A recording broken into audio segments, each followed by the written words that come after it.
بسم اللہ الرحمن الرحیم۔ یہ ایک مسئلہ سمجھنا چاہیے۔ ویسے تو سونے کا علیحدہ نصاب ہے، چاندی کا علیحدہ نصاب ہے، مال تجارت کا علیحدہ نصاب ہے، اور جو نقدی ہے اور مال تجارت ہے وہ چاندی کی قیمت کے برابر ہو تو پھر وہ نصاب بن جاتا ہے۔ 1,31,000 روپیہ تقریباً چاندی کی قیمت بنتی ہے۔ اگر کسی کے پاس 1,31,000 روپیہ ہے، سال بھی گزر گیا ہے، تو اس نے زکوٰۃ دینی ہے۔ 1,31,000 کا یا اس سے زائد تجارت کا مال ہے، سال گزر گیا ہے، تو اس نے بھی زکوٰۃ دینی ہے۔ تو یہ مسئلہ تو واضح ہے۔ ایک مسئلہ یہ بھی سمجھنا ہے کہ اگر ہمارے پاس مخلوط نصاب ہے، یعنی کچھ پیسے ہیں، کچھ سونا ہے، کچھ مال تجارت ہے، عموماً کچھ پیسے بھی ہوتے ہیں، کچھ سونا بھی ہوتا ہے۔ 1 2 3 تولہ سونا ہے اور کچھ پیسے بھی جمع کر کے بچا کر کے رکھے ہوئے ہیں۔ عورتوں کے پاس عموماً ایسا ہوتا ہے، بیوہ عورتوں کے پاس بھی ہوتا ہے، غریب عورتوں کے پاس بھی ہوتا ہے کہ 1 2 تولہ سونا بھی ہوتا ہے اور کچھ پیسے بھی بچا رکھے ہوتے ہیں۔ اب وہ سمجھ رہے ہوتے ہیں کہ یہ پیسے بھی چاندی کی قیمت کے برابر نہیں ہے اور سونا بھی 7.5 تولہ سونا نہیں ہے، اور وہ زکوٰۃ ادا نہیں کرتے۔ یہ مسئلہ غلط ہے۔ جب 2 نصاب ہمارے پاس ہوں گے تو ہم دونوں کو جمع کریں گے اور جمع کر کے دیکھیں گے چاندی کی قیمت کو پہنچ گئے ہیں یا نہیں پہنچے۔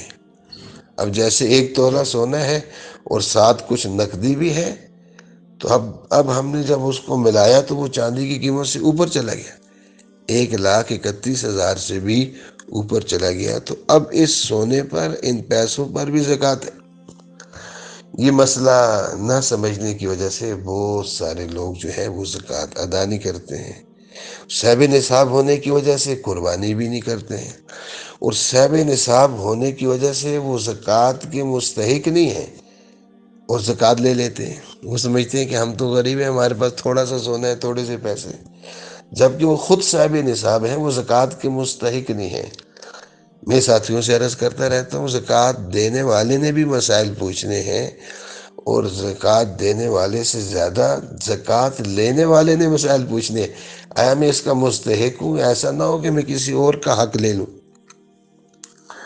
اور پھر دیکھیں کہ صاحب نصاب زکوٰۃ کا مستحق ہونے کے لیے یہ بات بھی ضروری ہے کہ ضرورت سے زائد سامان بھی ایسا ہمارے پاس نہ ہو کہ جو 1,31,000 کی قیمت کو پہنچتا ہو۔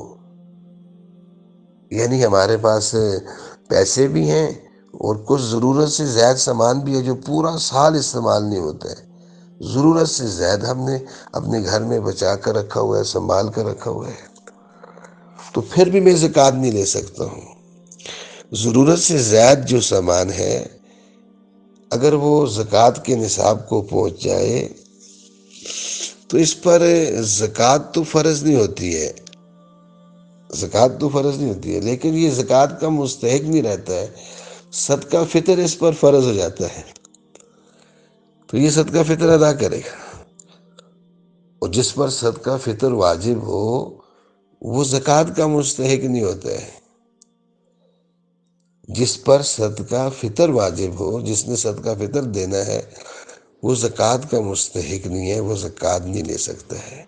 اس لیے میں نے عرض کیا ہے کہ زکوٰۃ لینے والے نے بھی بہت زیادہ احتیاط کرنی ہے، اپنی حالت علماء کو بتا کر علماء سے پوچھنا ہے کہ میں زکوٰۃ کا مستحق ہوں، پھر زکوٰۃ لینی ہے۔